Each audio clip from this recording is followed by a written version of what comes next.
ई भारत के लॉन्चिंग के उपलक्ष्य में मैं सबसे पहले बहुत बहुत शुभकामनाएं और शुभेच्छाएं देता हूं और निश्चित रूप से इस उपक्रम यशस्वी होगा ऐसा विश्वास भी व्यक्त करता हूं। मैं अपने देश में इन सब पॉलिसी का जन्मदाता भी हूं, तो मुझे पता है कि इसमें अड़चनें क्या और समस्याएं क्या है। मैंने अभी बताया कि मेरे पास टीवीएस और बजाज, हीरो, ये तीन ऐसे मैन्युफैक्चरर है देश में कि उनका 50% प्रोडक्शन वो एक्सपोर्ट करते हैं। यानी हमारे देश में एक्सपोर्ट का मार्केट जितना देश का है उतना बाहर का है। और सबसे इम्पोर्टेंट चीज ये ही है कि उनकी ई स्कूटर जो है, ई बाइक बड़ी महंगी है। और इसलिए इसमें जो सबसे बड़ी बात है कि उन्होंने 2 स्टडी किया था। अभी 2-4 दिन पहले ही टीवीएस के मालिक जो थे वेणु श्रीनिवासन मेरे आए थे और सर्वे में ये मालूम हुआ कि एक स्कूटर आदमी कितने किलोमीटर चलाता है। तो उसका जो एवरेज आया है, बजाज ने कहा है कि 26 किलोमीटर एक दिन में चलाता है और टीवीएस ने कहा है कि 24 किलोमीटर चलता है और रात को घर में गाड़ी फिर चार्ज होती है। तो मैंने इनको सुझाया कि आप बैटरी 2 लगाने के, अभी ये बोल रहे एक सोलर से इसकी जरूरत ही नहीं, एक ही बैटरी चार्ज करके अगर 70 किलोमीटर होगा तो कॉस्टिंग कम होगा। और इसका मार्केट जो है आजकल लोग जो नागपुर, पुणे, मुंबई, ये थोड़ा ब्रांडेड के तरफ है क्योंकि उनकी पेइंग कैपेसिटी ज्यादा है।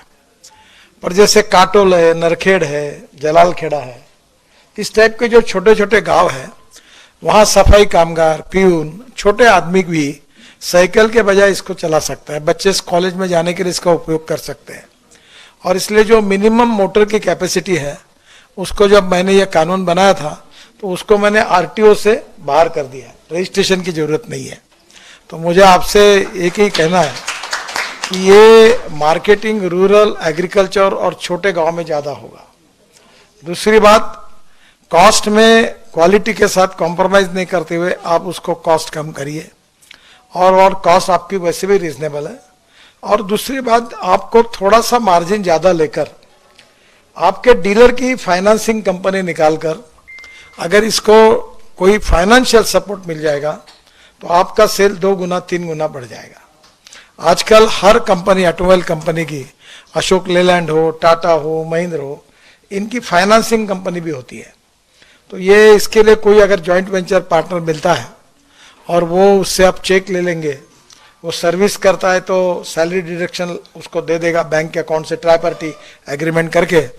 तो छोटे छोटे लोग, सफाई कामगार, प्यून, होटल में काम करने वाले कर्मचारी, इस टाइप के छोटे छोटे लोग अगर इसको लेंगे तो इसके स्वाभाविक रूप से इसका सेल काफी बढ़ेगा। मुझे बहुत खुशी है कि विदर्भ में पहली बार आपने ये कोशिश की और मैं आपको शुभकामनाएं देता हूं।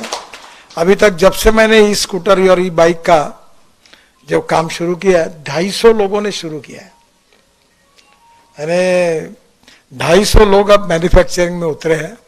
इसमें कर्नाटक में, बेंगलोर में बहुत अच्छे अच्छे डिजाइन्स और काफी रिसर्च हुआ है। अभी तो मैं हाइड्रोजन की गाड़ी पे, दिल्ली मेरे पास है, तो पानी से हाइड्रोजन निकाल कर गाड़ी चलेगी। फिर मैं अभी कल ही मैंने टोयोटो की लॉन्च की। वो ऐसी है कि उसके कैमरी मॉडल था जिसमें 60% पेट्रोल और 40% वही बिजली तैयार करेगा, जो बात आप बता रहे थे। पर मैं किसान हूं और मेरे सपने का मॉडल ये है जो अभी अगले महीने आ रहा है, जिसके लिए मैं डंडा लेके बैठा हूं सबके पीछे। वो ये है कि हमारे किसानों का जो इथेनॉल है, जो 60 रुपये लीटर है, उसकी कैलोरी वैल्यू पेट्रोल के बराबर, डीजल के बराबर होगी। और जो अभी टोयोटो के मॉडल्स आ रहे हैं कि 60 रुपये लीटर का इथेनॉल भरने के बाद 40% वही बिजली तैयार करेगा। यानी आपके गाड़ी में 30 रुपये लीटर पेट्रोल की कॉस्ट से आपको एवरेज मिलेगा, एकदम बचत होगी और प्रदूषण से मुक्ति मिलेगी। तो टोयोटो, हुंडई, मर्सिडीज, बीएमडब्ल्यू और बाद में सभी टाटा से लेकर सब लोगों की गाड़ी अगले महीने से आ रही है। और बजाज ने और टीवीएस ने और हीरो ने इथेनॉल की लगाई है। आज ही मेरी बात कि इथेनॉल की बाइक नागपुर में लॉन्च कर रहे, बाइक और स्कूटर। तो मैं कोशिश कर रहा हूं कि अपने किसान के जितने बेटे हैं वो अपने ही फ्यूल को यूज करें। तो ये स्वाभाविक रूप से सस्ता भी है और प्रदूषण से मुक्त भी है। तो मुझे लगता है कि electric, ethanol, methanol, biodiesel, bio CNG, bio LNG और हाइड्रोजन। और हाइड्रोजन में भी 3 प्रकार है। ग्रीन हाइड्रोजन यानी पानी से निकलता है या बायोमास से निकलता है। आज ही मैं कारपोरेशन के आयुक्तों को कह रहा था कि हमारा शहर पहला है कि हमने टॉयलेट का पानी बेचकर हम लोग 300 करोड़ कमाते हैं। तो मैंने आज ही उनको कहा कि जो सॉलिड वेस्ट को सेग्रीगेट करने के लिए रूफटॉप सोलर लगाओ और वो पानी जो है गंदा पानी, उसी से हम ग्रीन हाइड्रोजन तैयार करेंगे और नागपुर कारपोरेशन की ट्रक, बसेस और कार ये सब उसी पे चलाएंगे। अभी मैं उनको कह के आया कि आप ये प्रोजेक्ट दो। अभी दिल्ली में तो मेरे यहाँ एक मिराई करके गाड़ी है, वो टोयोटो की है। मिराई का जापानी में अर्थ होता है भविष्य, और यही भविष्य है। तो आगे चलकर ये भी गाड़ी को ग्रीन हाइड्रोजन पे कन्वर्ट करना होगा। इसके बाद ट्रक, बसेस, ट्रैक्टर, हवाई जहाज, रेलवे और फैक्ट्री भी। कोयले की जरूरत नहीं, पेट्रोल की जरूरत नहीं, डीजल की जरूरत नहीं, गैस की जरूरत नहीं। पानी से हाइड्रोजन निकलेगा और उसके ऊपर दुनिया चलेगी।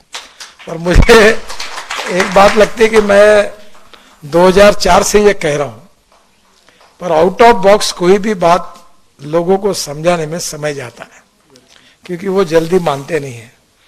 जितनी बातें कहता था उतनी सब प्रूव हो गई। तो अब स्वाभाविक रूप से, और ट्रांसपोर्ट मंत्री मैं हूं और मेरा एक सपना है कि इस देश के पेट्रोल डीजल को इंपोर्ट को बंद करना। 16 लाख करोड़ रुपए का पेट्रोल डीजल देश में आता है और सब प्रदूषण हमारे देश में होता है। और अगर ये 16 लाख करोड़ में से 5 लाख 10 लाख करोड़ अगर गांव के गरीब किसानों के पास जाएंगे तो गांव के लड़कों को रोजगार मिलेगा। और इसलिए बड़े प्रमाण पर मैं बोलता हूं कि अन्नदाता नहीं, ऊर्जादाता बनो, ताकि गांव में ऊर्जा तैयार हो जाएगी तो कोई किसान नागपुर, मुंबई, कलकत्ता नौकरी मांगने के लिए नहीं आएगा। और अभी वो दिन दूर नहीं है कि अपने खेती में कुआं होगा, ऊपर में रूफटॉप सोलर होगा, वहीं से इलेक्ट्रोलाइजर 1 करोड़। मैंने अभी एक फैक्ट्री का उद्घाटन किया बेंगलोर में, तो पूरे 90% प्रोडक्शन एक्सपोर्ट हो रहा है।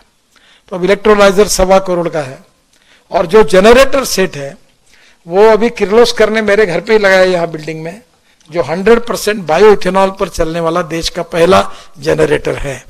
क्योंकि डीजल का भाव 110 रुपए और इथेनॉल का भाव 60 रुपए। तो स्वाभाविक रूप से बचत। और मैं कंस्ट्रक्शन इक्विपमेंट वालों के पीछे लगा हूं। जेसीबी ने ऐसा जेसीबी बनाया कि जो अपनी परली होती है, राइस स्ट्रॉ, ये इससे बायो सीएनजी और बायो एलएनजी तैयार होता है। और मेरा ट्रैक्टर खुद का ये सीएनजी पर चलता है।